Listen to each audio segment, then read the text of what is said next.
What's it really like spending summer in Malta? We're locals, and we're going to show you. From the feasts to the beaches to the sightseeing, this is the real Maltese summer. Let's talk about the obvious. Summer in Malta is hot. Not just warm, not just sunny, but seriously, intensely hot. If you've never experienced Mediterranean heat in July or August, get ready. We're talking blazing sunshine from early morning right through to late evening. And with very little shade in some places, it really hits you. But honestly, we love it. It's all part of the Maltese summer vibe. That heat is exactly what pushes everyone to the beach. Most locals avoid the peak sun hours in the middle of the day and instead head out early in the morning or later in the afternoon when things cool off just a little. There's something special about heading to the beach at 8 a.m. before the crowds arrive and when the sea is still calm.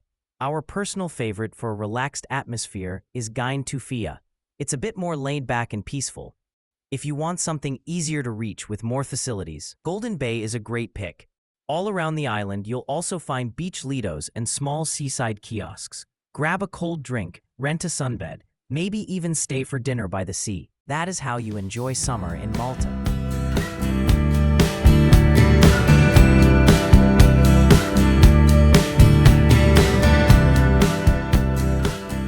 Comino is small but mighty. The Blue Lagoon is absolutely stunning with its crystal clear turquoise water and soft white sand underfoot. But it's also one of the most popular spots in Malta, so yes, it does get very crowded during the summer months, especially in the middle of the day. You can get there by boat taxi, organized tour, or even a private boat from the north of Malta, from places like Marfa, Shirkawa, or even Bugiba offer daily departures. If you want to beat the rush, aim for an early morning boat or book a quieter private experience. Trust us, it makes a difference. And while most people head straight to the Blue Lagoon, Comino has more to offer. You can walk around the island in a few hours and discover quieter beaches like Santa Maria Bay, or even some hidden coves. It's not a big island, so one day is usually enough to see everything. Just don't forget your essential stuff to swim, and maybe snorkel if you're planning to get dropped off. You'll thank us later. One of our favorite summer days out is heading down south to Marsaxlokk and St. Peter's Pool. These two places are so close to each other that you can easily make a full day of it. We usually start the morning in Marsaxlokk, especially on a Sunday. That's when the village really comes alive. There's the famous fish market, locals selling souvenirs, and rows of colorful fishing boats gently bobbing in the bay. It's a proper Maltese scene. You can walk along the promenade, grab a bite to eat, and just take it all in. If you're into seafood, this is one of the best places to enjoy a fresh lunch by the water. Later, during the day, make your way to St. Peter's Pool. It's not far, just a short drive or a decent walk depending on the weather. St. Peter's Pool isn't a beach in the traditional sense. There's no sand here. It's a natural rocky inlet carved out by the sea, with bright turquoise water and dramatic limestone ledges. But that's what makes it so unique. It's raw and rugged, and on a calm day, it's like swimming in a natural infinity pool. The water is incredibly clear, and you can see the bottom even when it's deep. There are always people sunbathing on the flat rocks or diving off the edges. If you're into cliff jumping, this is your spot. There are no big facilities at St. Peter's Pool, so pack water, sunscreen, and something to sit on. A parking area is available, so there is plenty of parking.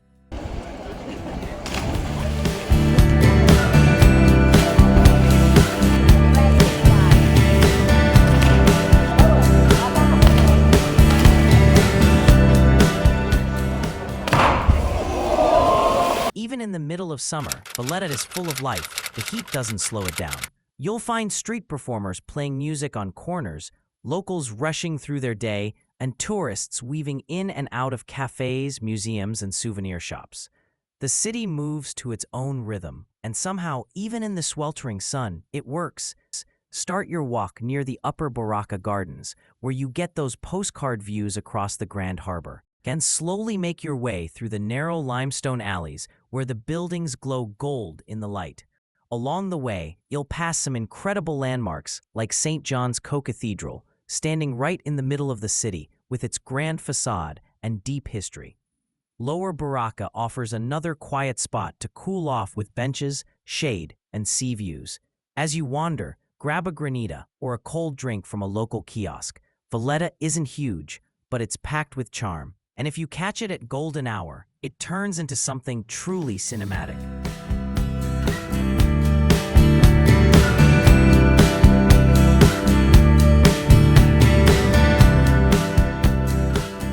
Summer in Malta means one thing: feasts. Almost every village has its own feast week, and it's loud, colorful, and full of life. Streets are decorated with flags, lights, and statues.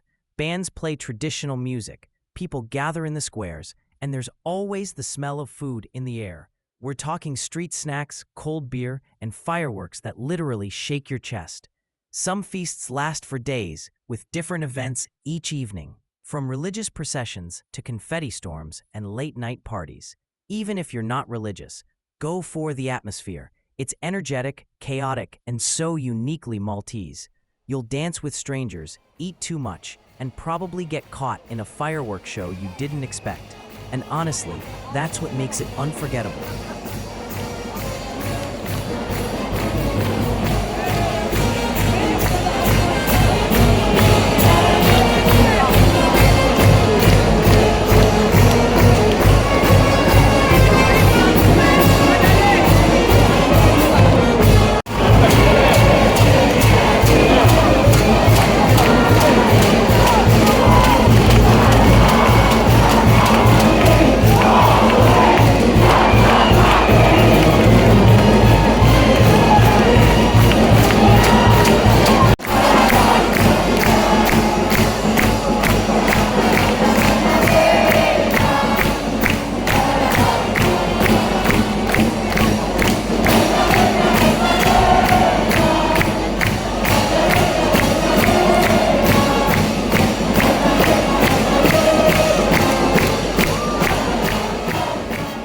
Summer here isn't just about beaches.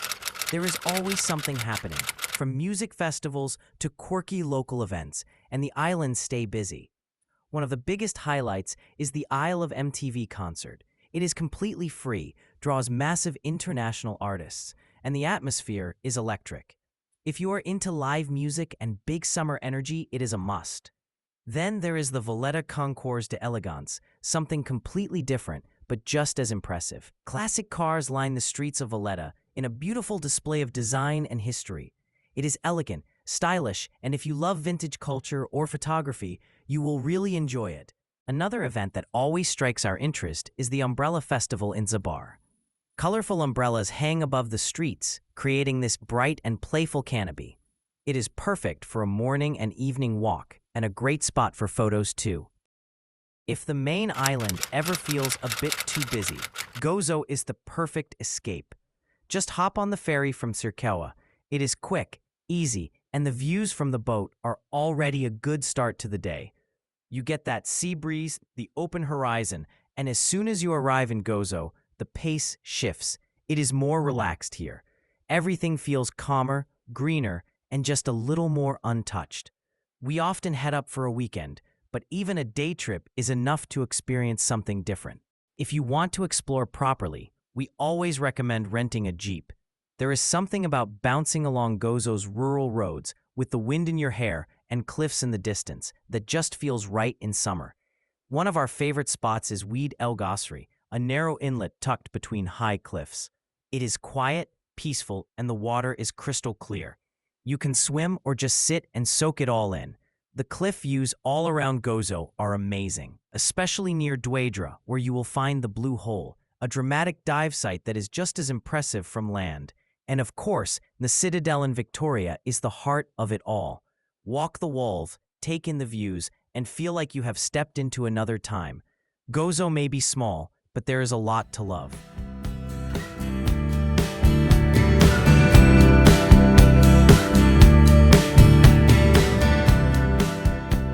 Malta has no shortage of beautiful places to explore in summer.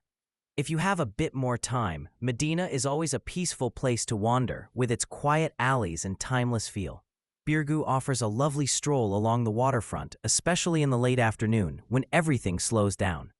Slima is perfect if you enjoy walking by the sea, with plenty of cafes and spots to relax along the promenade. St. Julian's has a bit of everything. beaches, restaurants, and nightlife, making it a popular choice from morning to evening. And then there's Mosta, right in the center of Malta, known for its famous dome that dominates the skyline. It's a great spot for a quick visit and to get a feel for the more local, lived-in side of the island. That's all for this video. See you next time.